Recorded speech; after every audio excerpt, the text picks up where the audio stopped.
الزيادة الغير طبيعية في عدد السكان بتكون بسبب الهجرة، والهجرة نوعين: داخلية وخارجية. والهجرة الخارجية نوعين: وافدة ونازحة. الهجرة الوافدة هي اللي جاية من البلاد التانية لقارة أفريقيا، زي اللي بيجوا لدولة جنوب أفريقيا. أما الهجرة النازحة وهي اللي خارجة من قارة أفريقيا رايحة للبلاد التانية، خصوصا أوروبا والخليج العربي وأمريكا الشمالية.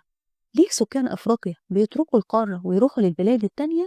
علشان ما عندهمش استقرار سياسي وفي حروب في بلادهم، وبيدوروا على تحسين لفرص معيشتهم بالبحث عن فرص عمل أفضل وتعليم أفضل، وده اللي لقوه في البلاد التانية.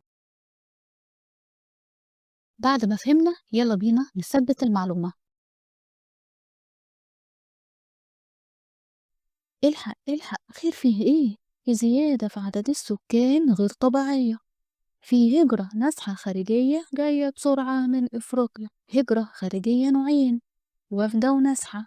وافدة هداية جنوب أفريقيا، أما النازحة خارجة بسرعة من أفريقيا. رايحين فين بالأعداد دي؟ حبة أوروبا والخليج العربي والباقي أمريكا شمالية. إيه ما لقاهوش عندهم في بلادهم ولقوه هناك في البلاد التانية؟